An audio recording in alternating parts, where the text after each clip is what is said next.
हरे कृष्णा दोस्तों, आप सभी का हमारे यूट्यूब चैनल संस्कार कथा प्रेरणा पर हार्दिक स्वागत है।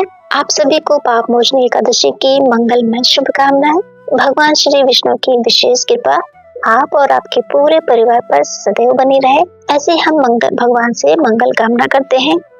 दोस्तों, सनातन धर्म में एकादशी तिथि को अत्यंत पवित्र और पुण्यदायी माना गया है। विशेष रूप से पाप मोचनी एकादशी को सभी पापों का नाश करने वाली एकादशी कहा गया है। इस पवित्र दिन जो भी भक्ति श्रद्धा और भक्ति भाव से भगवान विष्णु का स्मरण करता है, उसके जीवन के अनेक पाप नष्ट हो जाते हैं और उससे भगवान की कृपा प्राप्त होती है। पाप मोचनी एकादशी की इस पवित्र प्रातः बेला में हम भगवान श्री हरि से यही प्रार्थना करते हैं कि वे हमें भौतिक सुख समृद्धि के साथ साथ आध्यात्मिक जगत की दुर्लभ ऐसी अपनी शुद्धि भक्ति भी प्रदान करें। तो आज के इस वीडियो में हम सुनेंगे पाप मोचनी एकादशी की पौराणिक कथा, जिसका वर्णन भविष्योत्तर पुराण में मिलता है। तो चलिए भक्ति भाव के साथ इस पवित्र कथा का श्रवण करते हैं। दोस्तों, पाप मोचनी एकादशी की पवित्र कथा भविष्योत्तर पुराण में वर्णित है।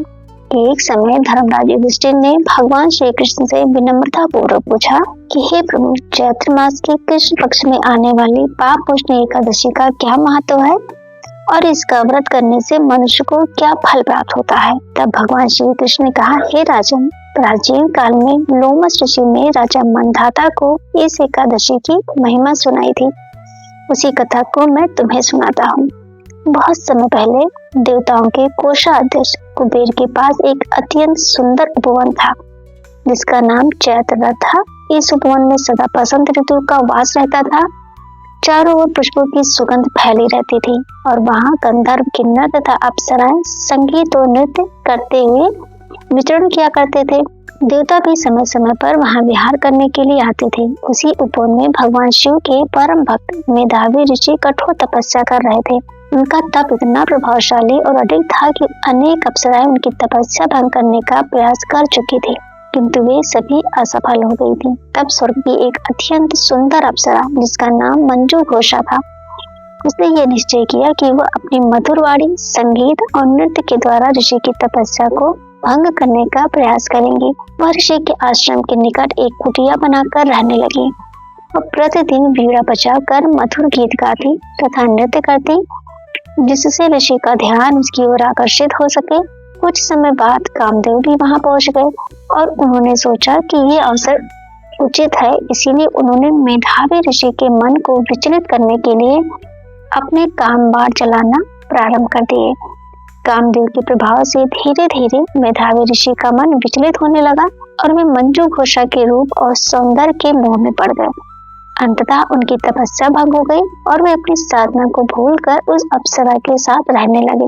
इस प्रकार समय बीता चला गया और देखते ही देखते 57 वर्ष 9 महीने और 3 दिन बीत गए। लेकिन कामदेव के मोह में पड़े हुए मेधावी ऋषि को ये लंबा समय केवल एक रात के समान प्रतीत हुआ। एक दिन मंजू घोषा ने सोचा कि अब बहुत समय हो चुका है और उसे स्वर्ग लौट जाना चाहिए, और विनम्रता पूर्वक ऋषि के पास आई और उनसे स्वर्ग जाने की अनुमति मांगी। ऋषि ने आश्चर्य से कहा, हे सुंदरी, तुम अभी संध्या समय ही तो आई हो, रात में यहीं विश्राम कर लो और प्रातःकाल चली जाना। ये सुनकर मंजू घोषा को भय हुआ कि कहीं ऋषि को वास्तविकता का ज्ञान न हो जाए, इसीलिए उसने पुनः उनसे जाने की अनुमति मांगी और उनसे कहा कि वे उस समय को स्मरण करें जो उन्होंने उसके साथ बिताया है। तब मेधावी ऋषि ने योग बल से समय की गणना की और जब उन्हें ये ज्ञात हुआ कि उनके जीवन के 57 वर्ष व्यर्थ बीत चुके हैं, तो उन्हें अत्यंत पश्चाताप और क्रोध हुआ। उन्होंने कहा, अरे दुष्टा, तुमने मेरी तपस्या और मेरे जीवन दोनों को नष्ट कर दिया है। तुम्हारे कारण मेरा संचित तपोबल समाप्त हो गया है, इसलिए मैं तुम्हें श्राप देता हूँ कि तुम तुरंत पिशाच योनि में चली जाओ। ये श्राप सुनते ही मंजू घोषा भयभीत होकर उनके चरणों में गिर पड़ी और रोते हुए उनसे क्षमा की याचना करने लगी। तब मेधावी ऋषि का हृदय कुछ शांत हुआ और उन्होंने कहा, मैं अपना दिया हुआ श्राप वापस तो नहीं ले सकता, लेकिन यदि तुम श्रद्धा और भक्ति से चैत्र मास के कृष्ण पक्ष में आने वाली पाप मोचनी एकादशी का व्रत करोगे तो तुम्हें इस पिशाच योनि से मुक्ति मिल जाएगी। ये कहकर मेधावी ऋषि अपने पिता महान तपस्वी च्यवन ऋषि के आश्रम में चले गए और वहां जाकर उन्होंने अपने पिता को सारी घटना बता दी। अपने पुत्र की दयनीय स्थिति देखकर च्यवन ऋषि ने कहा, हे पुत्र, तुम्हारे इस पाप का प्रायश्चित केवल यही है कि तुम श्रद्धा और नियम के साथ पाप मोचनी एकादशी का व्रत करो। च्यवन ऋषि के वचन सुनकर मेधावी ऋषि ने पूर्ण निष्ठा और कठोरता के साथ पाप मोचनी एकादशी का व्रत किया, जिसके प्रभाव से वे अपने सभी पापों से मुक्त हो गए और उनका खोया हुआ तपोबल तथा आध्यात्मिक तेज पुनः लौट आया। उधर मंजू घोषा ने भी पाप मोचनी एकादशी का व्रत श्रद्धा पूर्वक किया और उसके प्रभाव से उसे पिशाच योनि से मुक्ति मिल गई तथा उसने पुनः अपना दिव्य स्वर्गीय रूप प्राप्त कर लिया।